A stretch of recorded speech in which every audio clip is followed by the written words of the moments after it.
여러분, 혹시 세상이 어딘가 근본적으로 잘못되었다고 느껴본 적 없으신가요? 착하고 정직하게 사는 사람은 늘 손해를 보고, 오히려 목소리가 크고 교활한 사람들이 더 많은 것을 가져가는 부조리한 현실 앞에서 말입니다. 우리는 매일 뉴스를 보고 직장에서 벌어지는 알력 다툼을 목격하며 마음 깊은 곳에서부터 끓어오르는 분노와 허무함을 동시에 느끼곤 합니다. 도대체 정의란 무엇인가? 왜 올바름은 승리하지 못하는가? 이런 질문들이 꼬리에 꼬리를 물고 이어질 때 우리는 길을 잃은 어린아이처럼 막막해집니다. 내가 믿어왔던 가치들이 송두리째 흔들리는 경험, 그것은 단순히 기분이 나쁜 정도를 넘어서 우리의 영혼을 갉아먹는 고통이 되기도 합니다. 오늘 우리가 만날 인물은 바로 그 처절한 절망의 끝에서 인류 역사상 가장 위대한 지혜의 탑을 쌓아 올린 거장입니다. 그는 원래 레슬링 선수를 꿈꾸던 건장한 청년이었고 비극을 노래하던 문학 소년이었습니다. 하지만 그가 가장 사랑하고 존경했던 스승 소크라테스가 억울한 누명을 쓰고 사형당하는 모습을 목격하며 그의 인생은 완전히 뒤바뀌게 됩니다.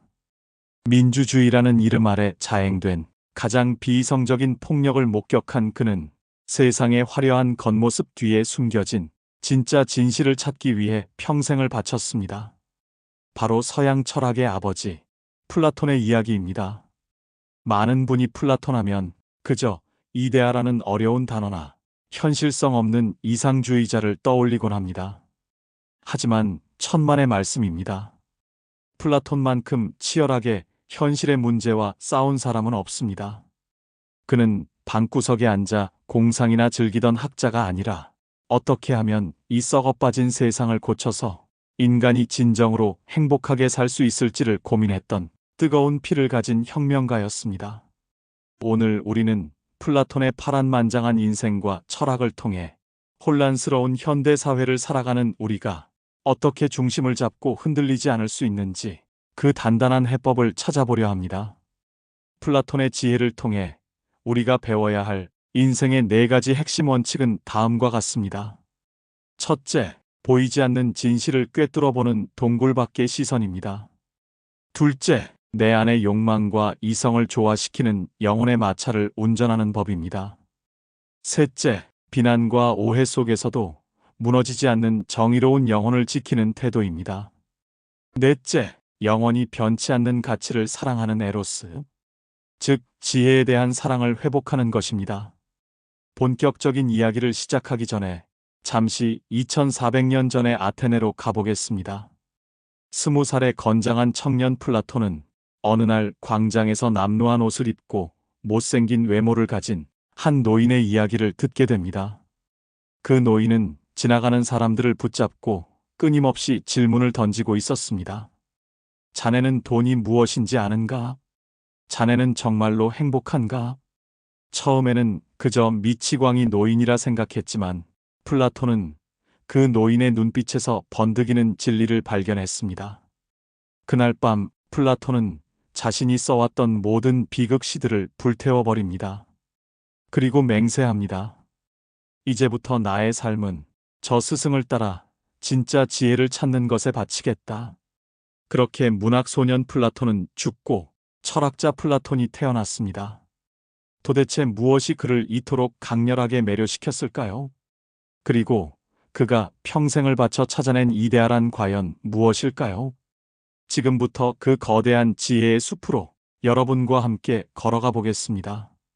첫째, 보이지 않는 진실을 꿰뚫어보는 힘, 바로 동굴의 비유를 통해 배우는 통찰력입니다. 플라톤의 철학 중 가장 유명하면서도 오늘날 우리에게 가장 소름 끼치는 경고를 주는 것이 바로 이 동굴의 비유입니다. 상상해 보십시오.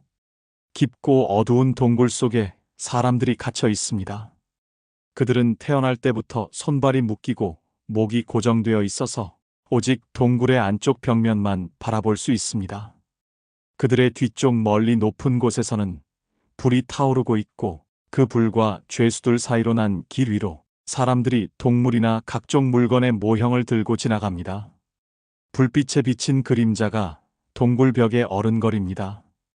죄수들은 평생 그 그림자만 보고 살았기에 그 그림자가 세상의 전부이자 진짜라고 믿습니다. 그림자가 움직이면 저것 봐, 새가 날아간다라고 말하고 그림자에서 소리가 나면 그림자가 말을 한다라고 믿습니다. 그들에게는 그림자가 곧 현실이고 진실입니다. 어느 날 한 죄수가 우연히 쇠사슬에서 풀려납니다. 그는 호기심과 두려움을 안고 뒤를 돌아봅니다. 그리고 처음으로 타오르는 불을 봅니다. 눈이 부시고 아픕니다. 지금까지 자신이 보았던 것이 그저 가짜 그림자에 불과했다는 사실에 큰 충격을 받습니다. 하지만 그는 거기서 멈추지 않고 거친 비탈길을 기어올라 동굴 밖으로 나갑니다. 마침내 동굴 밖으로 나왔을 때 그는 태양 아래 빛나는 진짜 나무, 진짜 강물, 그리고 찬란한 태양 그 자체를 목격합니다. 그는 비로소 깨닫습니다. 아, 내가 평생 동굴 안에서 보고 믿었던 것은 그저 진실의 희미한 모조품이었구나.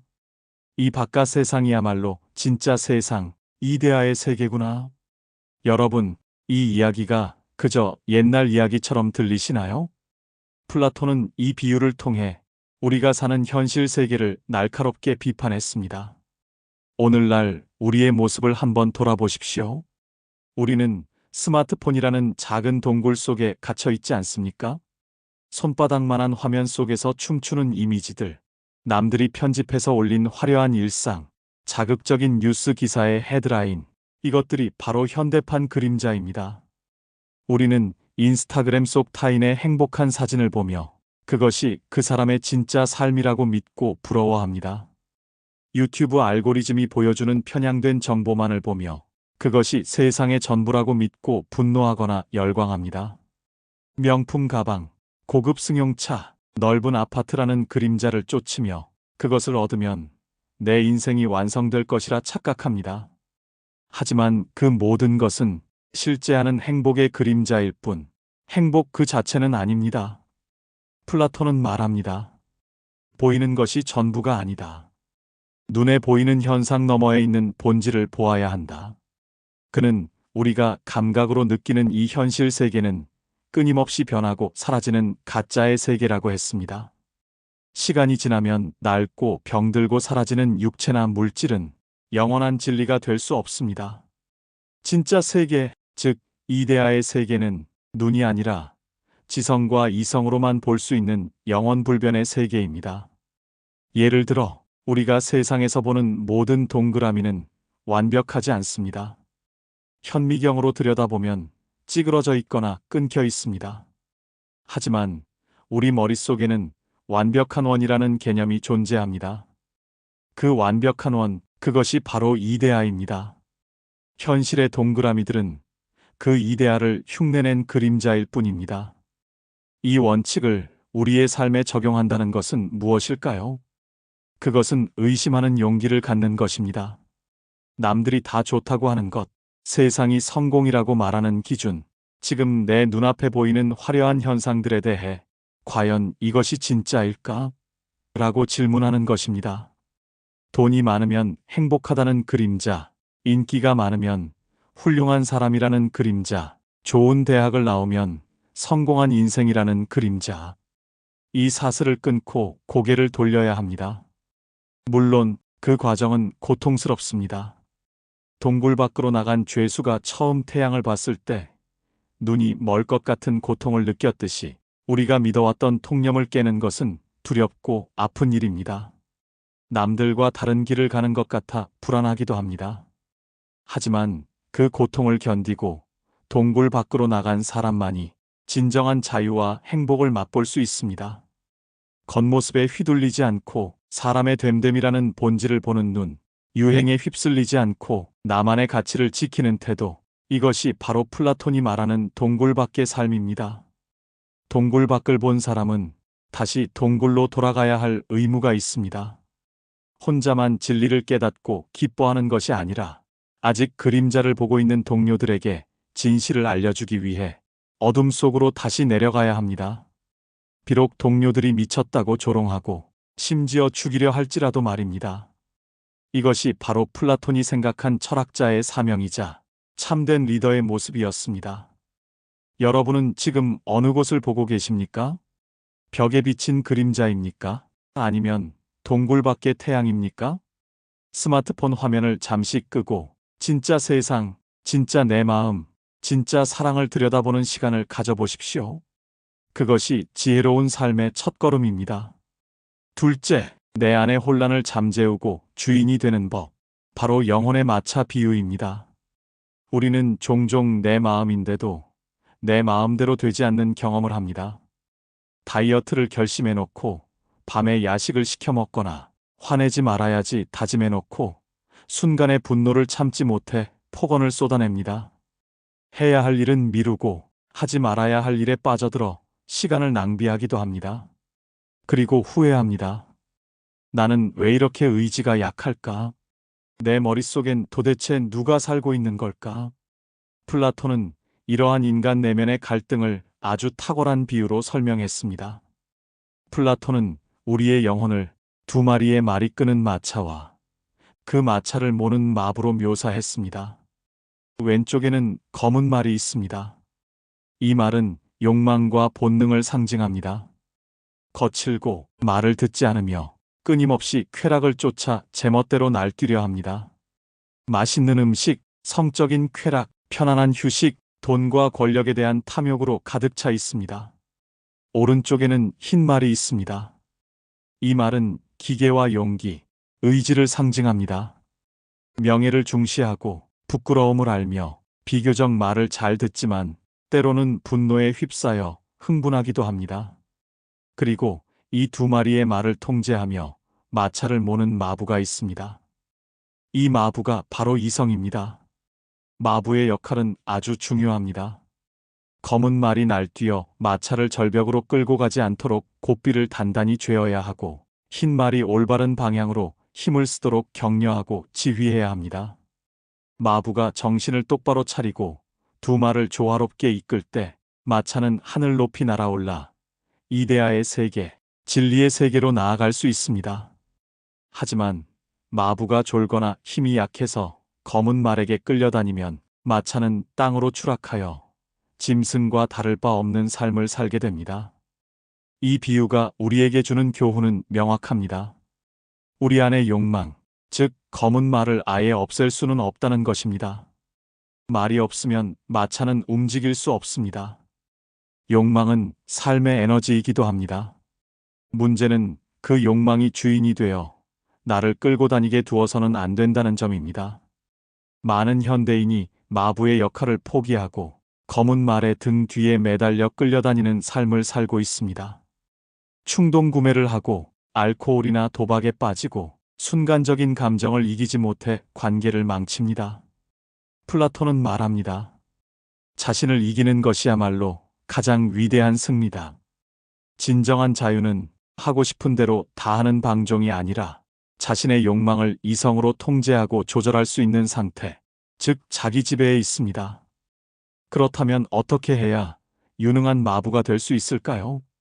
첫째는 내 안에 검은 말이 날뛰기 시작하는 신호를 알아차리는 것입니다. 아, 지금 내 안의 욕망이 고삐를 풀려고 하는구나. 지금 내가 화가 나서 흰 말이 흥분하고 있구나. 이렇게 객관적으로 자신의 상태를 바라보는 이성의 눈을 키워야 합니다. 둘째는 흰 말의 힘을 빌리는 것입니다. 단순히 참아야지라고 생각하는 것보다 이런 행동은 나답지 않아. 나는 더 품격 있는 사람이야 라는 자존감과 명예심을 자극하여 욕망을 억제하는 것입니다. 셋째는 끊임없는 훈련입니다.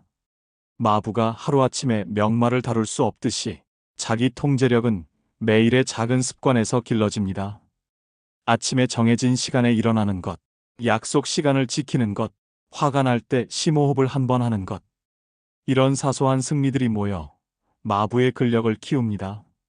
플라톤은 이 세 가지 부분, 즉 욕망의 검은 말, 기계의 흰 말, 이성의 마부, 각자의 역할을 잘 수행하며 조화를 이룰 때 우리 영혼의 정의가 깃든다고 보았습니다. 내면이 정의로운 사람은 외부의 유혹이나 시련에도 흔들리지 않습니다. 돈 때문에 양심을 팔지 않고 두려움 때문에 비굴해지지 않습니다. 여러분의 마차는 지금 어디를 향해 달리고 있습니까? 검은 말이 이끄는 대로 진창을 구르고 있습니까? 아니면 마부의 단호한 손길 아래 별들이 빛나는 높은 곳을 향해 비상하고 있습니까? 고삐를 꽉 잡으십시오. 당신 인생의 운전대는 오직 당신의 이성만이 잡아야 합니다. 셋째, 비난과 오해 속에서도 무너지지 않는 태도, 정의로운 삶에 대한 확신입니다.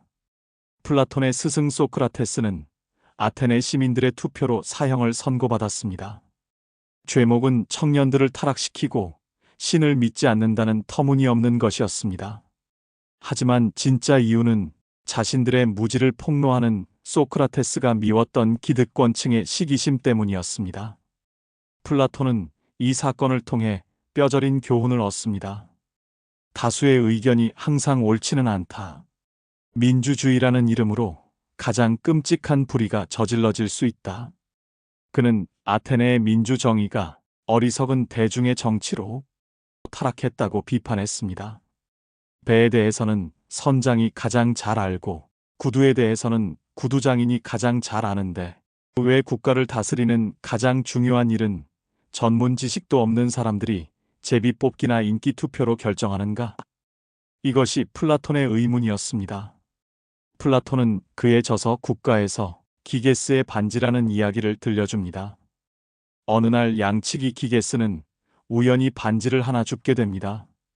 그 반지를 끼고 안으로 돌리면 투명 인간이 되는 마법의 반지였습니다.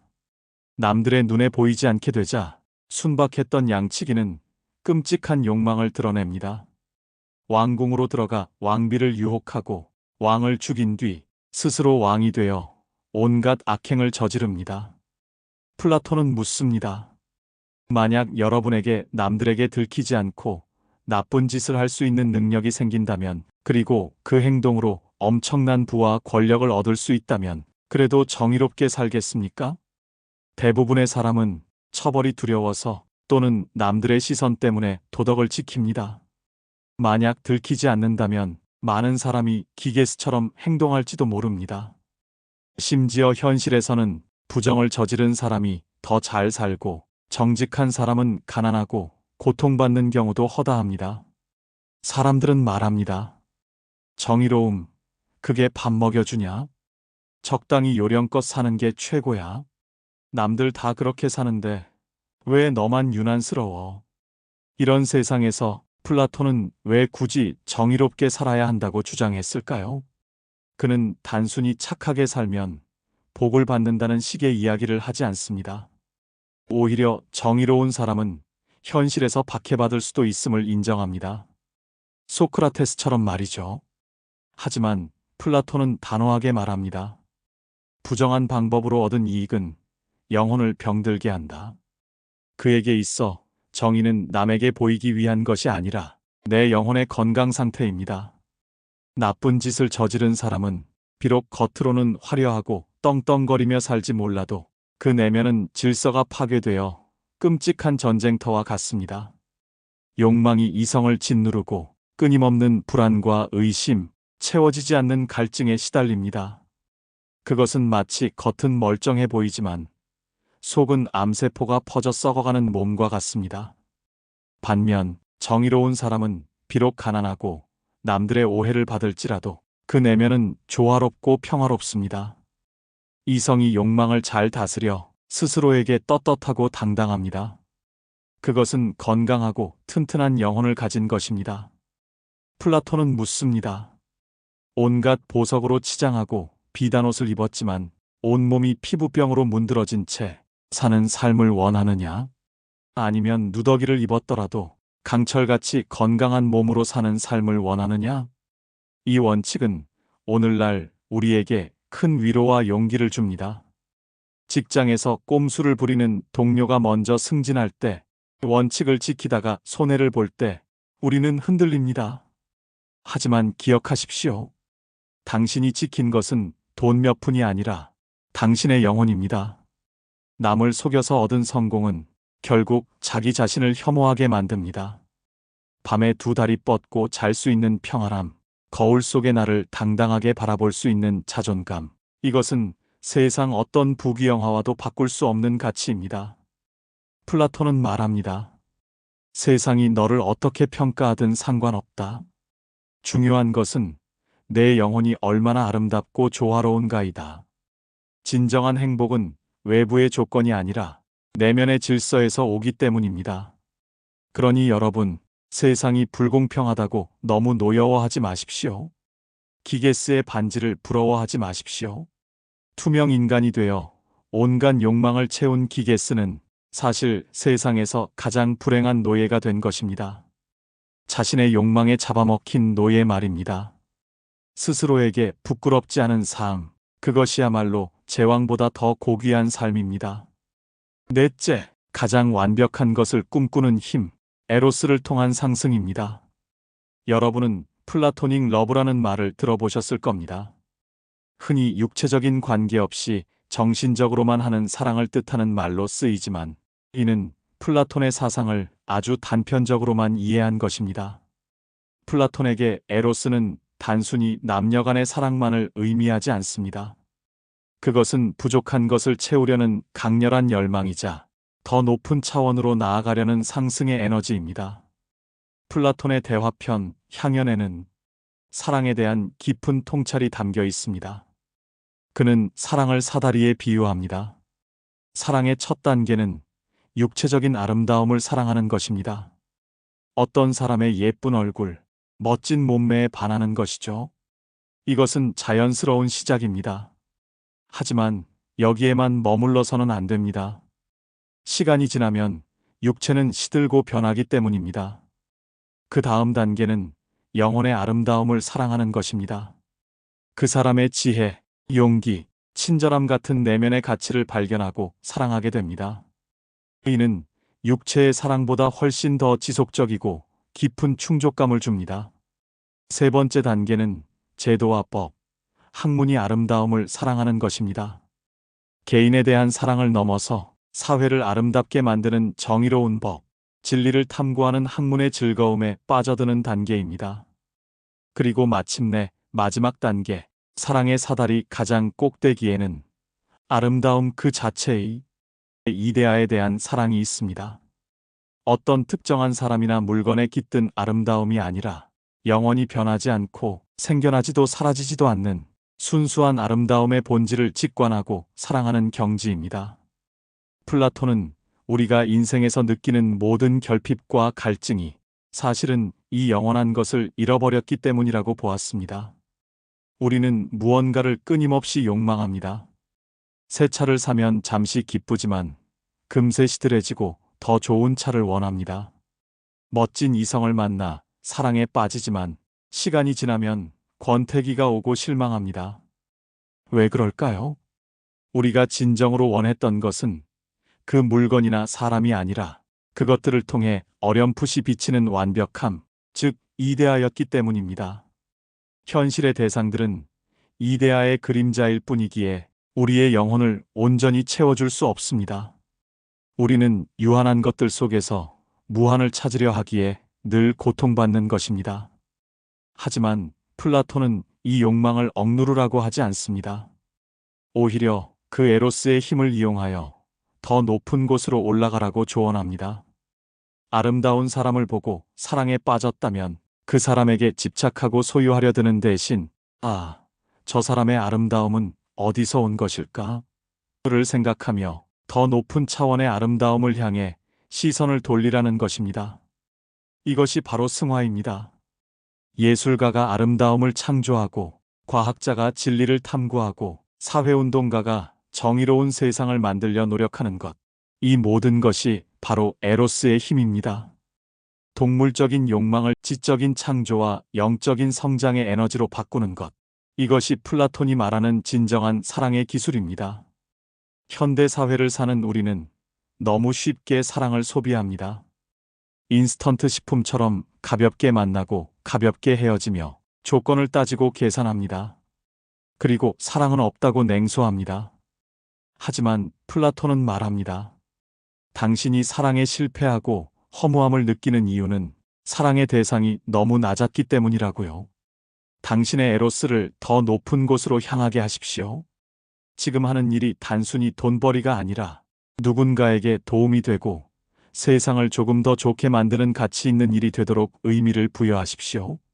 사랑하는 사람의 주름진 얼굴에서 함께 보낸 세월의 아름다움과 영혼의 성숙함을 발견하십시오. 눈에 보이는 화려함 너머에 있는 변하지 않는 가치를 사랑하려고 노력할 때 우리의 삶은 비로소 시들지 않는 꽃처럼 향기로워질 것입니다. 늙어가는 것을 두려워하지 마십시오. 육체의 눈은 침침해질지라도 지혜의 눈은 더욱 밝아져서 젊은 시절에는 보지 못했던 삶의 본질을 꿰뚫어 볼 수 있게 됩니다. 플라톤에게 철학이란 죽는 연습이자 영원한 세계로 돌아갈 준비를 하는 과정이었습니다. 이 땅에서의 삶을 사랑하되 그곳에 매몰되지 않고 늘 더 높은 이상을 꿈꾸는 것, 그것이 거장이 우리에게 전하는 마지막 가르침입니다. 자, 이제 오늘 우리가 나눈 플라톤의 4가지 지혜를 정리해 보겠습니다. 첫째, 동굴 밖으로 나가십시오.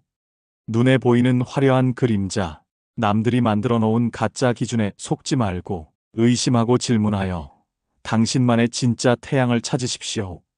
불편한 진실을 마주하는 용기가 당신을 자유롭게 할 것입니다.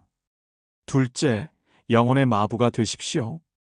욕망이라는 검은 말이 날뛰도록 내버려 두지 마십시오. 이성의 고삐를 단단히 잡고 기계라는 흰 말의 도움을 받아 당신이 원하는 방향으로 인생의 마차를 이끄십시오. 자기 자신을 지배하는 자가 세상을 지배합니다.